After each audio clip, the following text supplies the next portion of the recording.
मित्रों, अहंकार व्यक्ति के विवेक यानी कि सोचने समझने की शक्ति का नाश कर देता है।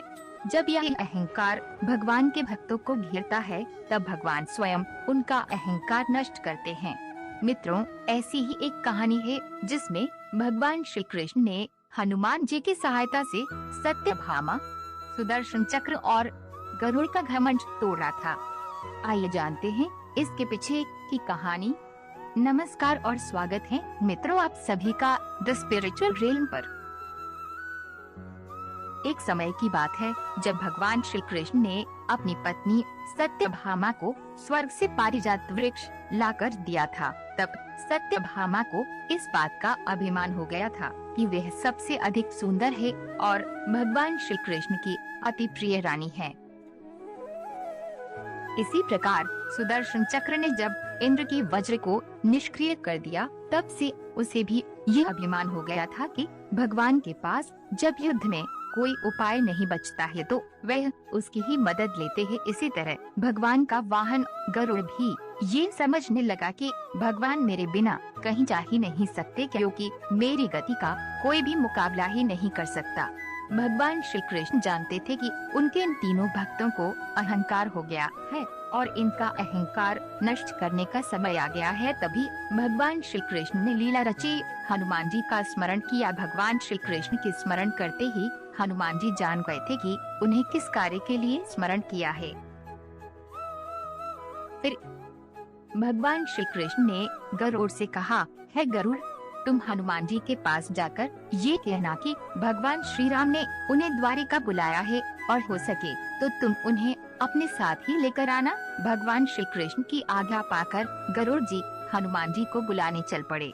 जब गरुड़ जी ने हनुमान जी के पास पहुंचकर कहा, है वानर श्रेष्ठ, भगवान श्री राम ने आपको याद किया है, आप मेरी पीठ पर बैठ जाइए, मैं आपको शीघ्रता से प्रभु के पास पहुंचा देता हूँ। हनुमान जी ने विनय पूर्वक गरुड़ से कहा, आप चलिए मैं आता हूँ। गरुड़ ने सोचा, पता नहीं हनुमान जी कब पहुँचेंगे, खैर मुझे क्या, कभी भी पहुँचे, मेरा कार्य तो पूरा हो गया, मैं चलता हूँ। यह सोचकर गरुड़ जी शीघ्रता से द्वारका की ओर चल पड़े। इधर द्वारिका में भगवान श्री कृष्ण ने श्री राम का रूप धारण किया और सत्यभामा के साथ सिंहासन पर बैठ गए। सुदर्शन चक्र को ये आदेश दिया कि तुम महल के प्रवेश द्वार पर पहरा दो, ध्यान रहे कि मेरे आज्ञा के बिना महल में कोई भी प्रवेश न कर पाए। भगवान की आज्ञा पाकर सुदर्शन चक्र महल के प्रवेश द्वार पर तैनात हो गए।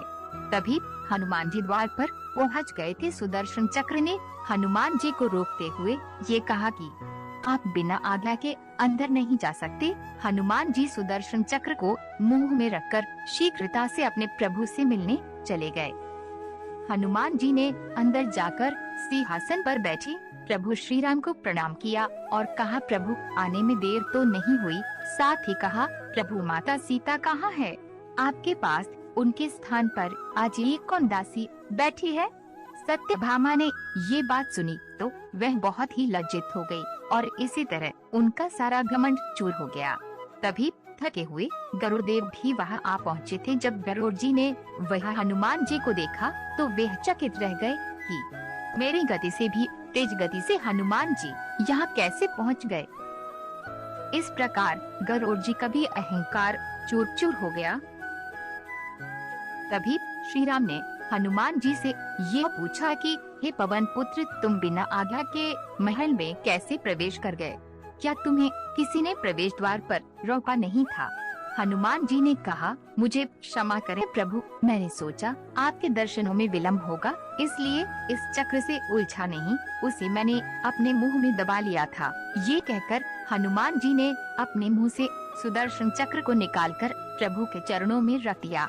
इस प्रकार सुदर्शन चक्र का भी सारा घमंड समाप्त हो गया। अब तीनों के घमंड चूर हो गए थे और भगवान भी यही चाहते थे। सत्यभामा, गरुड़ और सुदर्शन चक्र ने कहा, प्रभु आपकी लीला अद्भुत है, अपने भक्तों के अहंकार को अपने भक्त द्वारा ही दूर किया। आपकी जय हो प्रभु। परमात्मा कभी अपने भक्तों में अभिमान रहने नहीं देते। अगर भगवान श्री कृष्ण सत्यभामा, गरुड़ और सुदर्शन चक्र का घमंड दूर न करते तो वे तीनों उनके निकट रह नहीं सकते थे, और परमात्मा के निकट वही रह सकता है जो मैं और मेरा से रहित है।